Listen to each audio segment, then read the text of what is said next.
Hello everyone, स्वागत है आपके अपने चैनल पर। आज हम जून करंट अफेयर्स के सबसे महत्वपूर्ण यूपीएससी मेंस प्रश्नों को कवर करेंगे। हर प्रश्न को लगभग 1 मिनट में समझेंगे ताकि आपका रिवीजन भी हो जाए और उत्तर लेखन की तैयारी भी। चलिए शुरू करते हैं। प्रश्न 1, AI driven tax governance in India. दोस्तों, भारत में GST, income tax, faceless assessment और फ्रॉड डिटेक्शन में आर्टिफिशियल इंटेलिजेंस का उपयोग तेजी से बढ़ रहा है। AI टैक्स चोरी, शेल कंपनियों और संदिग्ध लेनदेन की पहचान करने में मदद करता है। इससे टैक्स कंप्लायंस बढ़ता है, असेसमेंट और रिफंड तेज होते हैं तथा राजस्व संग्रह में वृद्धि होती है। साथ ही faceless system ease of doing business को भी मजबूत करता है। हालांकि प्राइवेसी, एल्गोरिदमिक बायस, पारदर्शिता की कमी और साइबर सुरक्षा जैसी चुनौतियां भी मौजूद हैं। इसलिए मजबूत डेटा प्रोटेक्शन, मानव निगरानी और एल्गोरिदम ऑडिट आवश्यक हैं। निष्कर्ष रूप में AI टैक्स प्रशासन को अधिक कुशल बना सकता है, लेकिन नागरिक अधिकारों की सुरक्षा भी उतनी ही महत्वपूर्ण है। प्रश्न 2, डिसेबिलिटी सीलिंग पर सुप्रीम कोर्ट का निर्णय। हाल ही में सुप्रीम कोर्ट ने सार्वजनिक रोजगार में मनमानी डिसेबिलिटी सीलिंग को असंवैधानिक माना। न्यायालय ने कहा कि केवल विकलांगता प्रतिशत के आधार पर किसी व्यक्ति को बाहर नहीं किया जा सकता। यह निर्णय अनुच्छेद 14 और 16 के तहत समानता के अधिकार को मजबूत करता है। ये दिव्यांगजन अधिकार अधिनियम 2016 और संयुक्त राष्ट्र के दिव्यांग अधिकार सम्मेलन के अनुरूप भी है। हालांकि अभी भी कार्यस्थलों पर सुविधाओं की कमी, पहुंच संबंधी समस्याएं और सामाजिक भेदभाव जैसी चुनौतियां बनी हुई हैं। यह निर्णय दान आधारित दृष्टिकोण से अधिकार आधारित दृष्टिकोण की ओर एक महत्वपूर्ण बदलाव को दर्शाता है। प्रश्न 3, परिसीमन में उत्तर दक्षिण विभाजन। परिसीमन का अर्थ है जनसंख्या के आधार पर निर्वाचन क्षेत्रों का पुनर्निर्धारण। दक्षिणी राज्यों की चिंता है कि जनसंख्या नियंत्रण में सफलता के कारण भविष्य में उनका प्रतिनिधित्व कम हो सकता है। वहीं उत्तरी राज्यों का तर्क है कि अधिक जनसंख्या का अर्थ अधिक प्रतिनिधित्व होना चाहिए। इससे संघवाद, राजनीतिक संतुलन और संसाधन वितरण को लेकर बहस बढ़ गई है। समाधान के रूप में लोकसभा सीटों की संख्या बढ़ाने, विकास संकेतकों को ध्यान में रखने और राज्यों के बीच सहमति आधारित दृष्टिकोण अपनाने की आवश्यकता है। परिसीमन का उद्देश्य लोकतांत्रिक प्रतिनिधित्व और राष्ट्रीय एकता दोनों के बीच संतुलन बनाए रखना होना चाहिए। प्रश्न 4, धार्मिक परिवर्तन और अनुसूचित जाति का दर्जा। वर्तमान बहस यह है कि धर्म परिवर्तन के बाद क्या दलितों को अनुसूचित जाति का दर्जा मिलना चाहिए। समर्थकों का कहना है कि सामाजिक भेदभाव धर्म परिवर्तन के बाद भी जारी रह सकता है, इसलिए आरक्षण लाभ मिलना चाहिए। विरोधियों का तर्क है कि इससे आरक्षण व्यवस्था और सामाजिक संतुलन प्रभावित हो सकता है। यह विषय अनुच्छेद 14, 15 और 16 के साथ साथ संविधान के अनुसूचित जाति आदेश 1950 से भी जुड़ा हुआ है। आगे का रास्ता वैज्ञानिक अध्ययन, न्यायिक स्पष्टता और संतुलित नीति निर्माण में निहित है। प्रश्न 5, अवैध प्रवासियों की निर्वासन नीति। भारत ने अवैध प्रवासियों की पहचान और निर्वासन के लिए विभिन्न कदम उठाए हैं। राष्ट्रीय सुरक्षा, सीमा प्रबंधन और जनसांख्यिकीय दबाव इसके प्रमुख कारण हैं।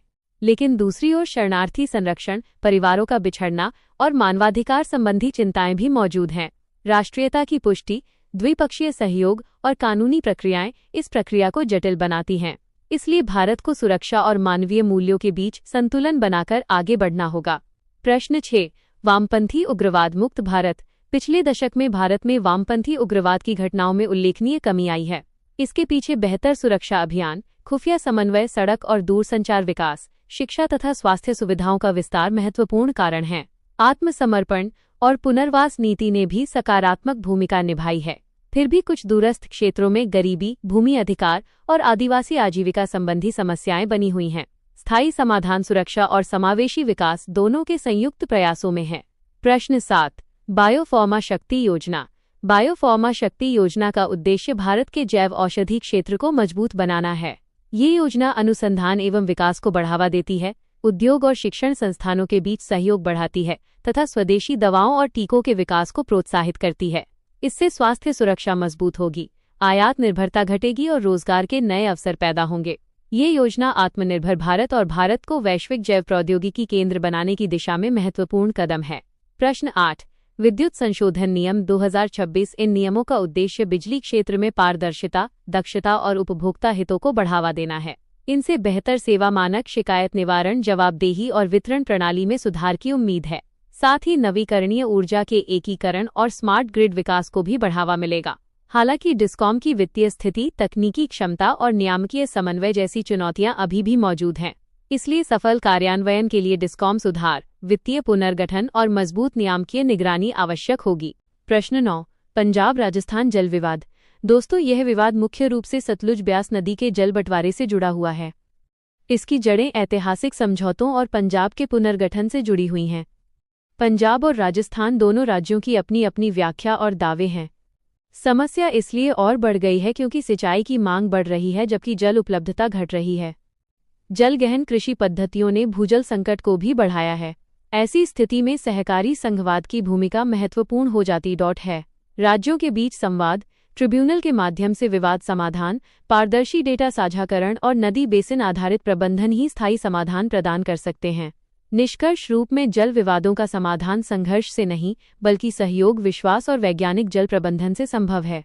प्रश्न 10, एग्री फोटोवोल्टाइक्स और सतत विकास। कल्पना कीजिए कि एक ही खेत में खेती भी हो रही हो और सौर ऊर्जा भी उत्पन्न हो रही हो।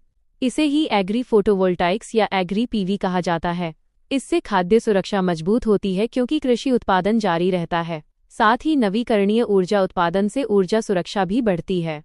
किसानों को दोहरा लाभ मिलता है, खेती से आय और बिजली उत्पादन से अतिरिक्त आय। इसके अलावा जल वाष्पीकरण कम होता है, कार्बन उत्सर्जन घटता है और हरित रोजगार के अवसर पैदा होते हैं। हालांकि उच्च प्रारंभिक लागत, तकनीकी चुनौतियां और नीति संबंधी अस्पष्टता इसके सामने बड़ी बाधाएं हैं। पीएम कुसुम योजना के साथ एकीकरण, वित्तीय सहायता और अनुसंधान को बढ़ावा देकर इस मॉडल को सफल बनाया जा सकता है। प्रश्न 11, ऑरेंज इकोनॉमी। दोस्तों, ऑरेंज इकोनॉमी का संबंध रचनात्मकता और संस्कृति आधारित उद्योगों से है। इसमें कला, डिजाइन, मीडिया, फिल्म, संगीत, डिजिटल कंटेंट और सांस्कृतिक उद्यम शामिल होते हैं। आज की डिजिटल दुनिया में रचनात्मकता भी एक आर्थिक संसाधन बन चुकी है। सरकारी पहलें युवाओं को रोजगार देती हैं, स्टार्टअप्स को प्रोत्साहित करती हैं और भारत की सांस्कृतिक पहचान को वैश्विक मंच पर मजबूत बनाती हैं। इसके माध्यम से सेवा क्षेत्र को नया विकास इंजन मिलता है और भारत की सॉफ्ट पावर भी बढ़ती है। इस प्रकार ऑरेंज इकोनॉमी रचनात्मकता को आर्थिक विकास में बदलने का प्रभावी माध्यम है। प्रश्न 12, भारतीय डोमेन डिफेंस। आधुनिक युद्ध केवल जमीन, समुद्र और हवा तक सीमित नहीं रह गए हैं। आज साइबर स्पेस, अंतरिक्ष और सूचना युद्ध भी उतने ही महत्वपूर्ण हो चुके हैं। मल्टी डोमेन डिफेंस का अर्थ है कि देश अपनी सैन्य और गैर सैन्य क्षमताओं को सभी क्षेत्रों में एकीकृत करके दुश्मन को रोकने की क्षमता विकसित करे। भारत के लिए ये इसलिए महत्वपूर्ण है क्योंकि हाइब्रिड वारफेयर, साइबर हमले और अंतरिक्ष आधारित खतरों में वृद्धि हो रही है। Artificial intelligence, drone, advance network और थिएटर कमांड जैसी व्यवस्थाएं भारत की सुरक्षा क्षमता को मजबूत कर सकती हैं। हालांकि संसाधनों की कमी, तकनीकी निर्भरता और समन्वय की चुनौतियां अभी भी मौजूद हैं। प्रश्न 13, श्रम सुधार और औद्योगिक सद्भाव। भारत में श्रम सुधारों का उद्देश्य आर्थिक दक्षता और श्रमिक कल्याण के बीच संतुलन बनाना है। लेबर कोड्स के माध्यम से अनेक कानूनों को सरल बनाया गया है। इससे ईज ऑफ डूइंग बिजनेस में सुधार और निवेश को प्रोत्साहन मिलने की उम्मीद है। लेकिन श्रमिकों के बीच वेतन, नौकरी की सुरक्षा और कार्य परिस्थितियों को लेकर चिंताएं भी हैं। यदि संवाद कमजोर होगा तो औद्योगिक अशांति बढ़ सकती है। इसलिए नियोक्ता और श्रमिकों के बीच साझेदारी, प्रभावी शिकायत निवारण, कौशल विकास और सामाजिक सुरक्षा को मजबूत करना आवश्यक है। स्थायी औद्योगिक शांति विश्वास और सहयोग पर आधारित होती है। प्रश्न 14, भारत की खाद्य अपव्यय चुनौती। भारत विश्व के सबसे बड़े कृषि उत्पादकों में से एक है, फिर भी बड़ी मात्रा में खाद्य पदार्थ बर्बाद हो जाते हैं। इसका प्रमुख कारण है खराब भंडारण, कमजोर कोल्ड चेन, परिवहन की समस्याएं और उपभोक्ता स्तर पर भोजन की बर्बादी। इससे किसानों की आय प्रभावित होती है, खाद्य असुरक्षा बढ़ती है और पर्यावरण पर नकारात्मक प्रभाव पड़ता है। खाद्य अपशिष्ट से मीथेन गैस उत्सर्जित होती है जो जलवायु परिवर्तन को बढ़ाती है। आधुनिक गोदाम, कोल्ड चेन विस्तार, food processing, digital supply chain और जागरूकता अभियान इस समस्या का समाधान कर सकते हैं। खाद्य अपव्यय को कम करना आर्थिक, सामाजिक और पर्यावरणीय दृष्टि से अत्यंत आवश्यक है। प्रश्न 15, यूपीआई के 10 वर्ष। दोस्तों, पिछले एक दशक में यूनिफाइड पेमेंट्स इंटरफेस यानी यूपीआई ने भारत की भुगतान व्यवस्था में क्रांति ला दी है। आज छोटे दुकानदार से लेकर बड़े व्यापारियों तक हर कोई यूपीआई का उपयोग कर रहा है। इससे वित्तीय समावेशन बढ़ा है और डिजिटल भुगतान आम नागरिक तक पहुंच गया है। सरकारी योजनाओं के अंतर्गत डायरेक्ट बेनिफिट ट्रांसफर को भी अधिक प्रभावी बनाया गया है। फिनटेक नवाचारों को बढ़ावा मिला है और भारत का डिजिटल पब्लिक इंफ्रास्ट्रक्चर पूरी दुनिया के लिए एक मॉडल बन गया है। हालांकि साइबर धोखाधड़ी, डेटा सुरक्षा और डिजिटल विभाजन जैसी चुनौतियां अभी भी मौजूद हैं। मौजूद साइबर सुरक्षा और डिजिटल साक्षरता के माध्यम से यूपीआई को और अधिक सशक्त बनाया जा सकता है। अब आज का अंतिम प्रश्न, प्रश्न 16। भारत में महिला क्रेडिट मार्केट। भारत में महिलाओं की औपचारिक ऋण प्रणाली तक पहुंच लगातार बढ़ रही है। डिजिटल लैंडिंग, स्वयं सहायता समूह और फिनटेक प्लेटफॉर्म इसके प्रमुख कारण हैं। महिला उद्यमियों की संख्या बढ़ रही है और आर्थिक भागीदारी में भी सुधार हो रहा है, लेकिन अभी भी कई महिलाओं के पास संपत्ति का स्वामित्व नहीं है, जिससे ऋण प्राप्त करना कठिन हो जाता है। वित्तीय साक्षरता की कमी और लैंगिक पूर्वाग्रह भी बड़ी बाधाएं हैं। सरकार को वित्तीय जागरूकता बढ़ाने, स्वयं सहायता समूहों को मजबूत करने, डिजिटल वित्त को बढ़ावा देने और महिला उद्यमियों के लिए विशेष ऋण योजनाएं शुरू करने की आवश्यकता है। महिलाओं की वित्तीय पहुंच बढ़ाना समावेशी विकास और आत्मनिर्भर भारत की दिशा में महत्वपूर्ण कदम है। प्रश्न 17। भारत का मत्स्य क्षेत्र और ब्लू इकोनॉमी। जब भी ब्लू इकोनॉमी की बात होती है तो सबसे पहले मत्स्य क्षेत्र का नाम आता है। भारत के करोड़ों लोगों की आजीविका मत्स्य पालन से जुड़ी हुई है। ये क्षेत्र रोजगार प्रदान करता है, खाद्य सुरक्षा को मजबूत बनाता है और निर्यात आय का एक महत्वपूर्ण स्रोत है। मछली गरीब और मध्यम वर्ग के लिए प्रोटीन का सस्ता स्रोत है।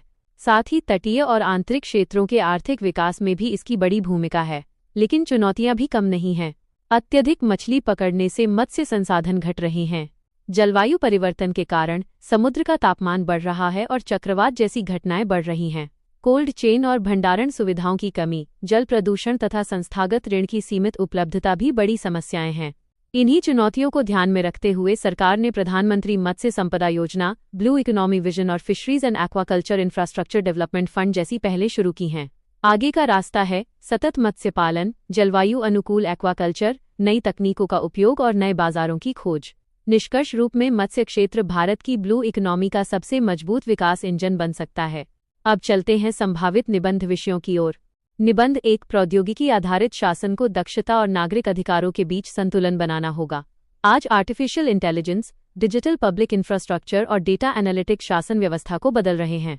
इनसे सेवा वितरण तेज हुआ है, वित्तीय समावेशन बढ़ा है और नीति निर्माण अधिक साक्ष्य आधारित हुआ है। लेकिन इसके साथ निजता, पारदर्शिता, जवाबदेही और डिजिटल बहिष्करण जैसी चिंताएं भी बढ़ी हैं।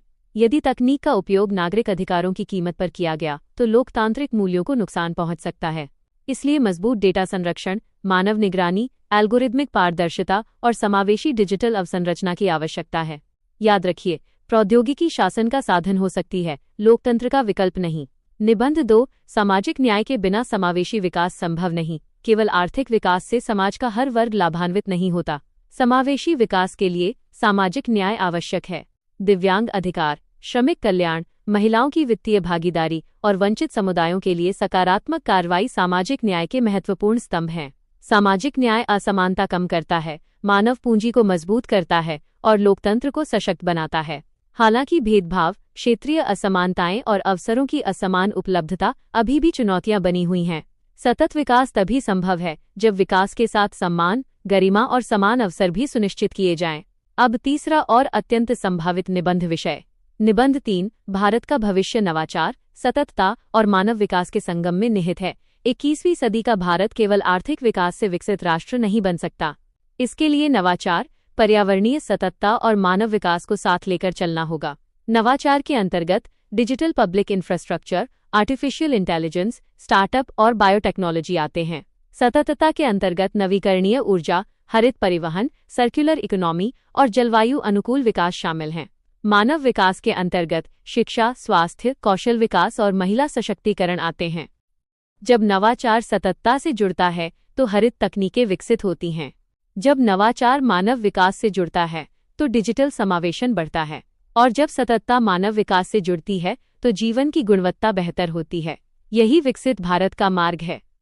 अब इंटरव्यू की तैयारी करते हैं। यदि बोर्ड पूछे कि क्या एआई को टैक्स प्रशासन में स्वतः निर्णय लेने चाहिए, तो संतुलित उत्तर होगा एआई दक्षता और पारदर्शिता बढ़ा सकता है, लेकिन अंतिम निर्णय में मानव निगरानी आवश्यक होनी चाहिए। यदि पूछा जाए कि परिसीमन को लेकर दक्षिणी राज्यों की चिंताओं का समाधान कैसे होगा, तो उत्तर होगा लोकसभा सीटें बढ़ाना, संघीय संतुलन बनाए रखना और सहमति आधारित दृष्टिकोण अपनाना। यदि पूछा जाए कि क्या केवल आर्थिक विकास से वामपंथी उग्रवाद समाप्त हो सकता है, तो उत्तर होगा नहीं, विकास के साथ सामाजिक न्याय, सुशासन और जनजातीय अधिकारों की रक्षा भी आवश्यक है। यदि पूछा जाए कि क्या यूपीआई वैश्विक दक्षिण के लिए मॉडल बन सकता है, तो उत्तर होगा हाँ, क्योंकि यह कम लागत वाला, समावेशी और विस्तार योग्य डिजिटल भुगतान मॉडल है। यदि पूछा जाए कि एग्री पीवी या पारंपरिक सोलर पार्क में किसे प्राथमिकता दी जानी चाहिए, तो उत्तर होगा दोनों की आवश्यकता है। निर्णय स्थानीय परिस्थितियों और भूमि उपयोग के आधार पर होना चाहिए। यदि आपको यह वीडियो उपयोगी लगा हो तो वीडियो को लाइक करें, अपने मित्रों के साथ शेयर करें और हमारे चैनल को सब्सक्राइब करना न भूलें। धन्यवाद। जय हिंद।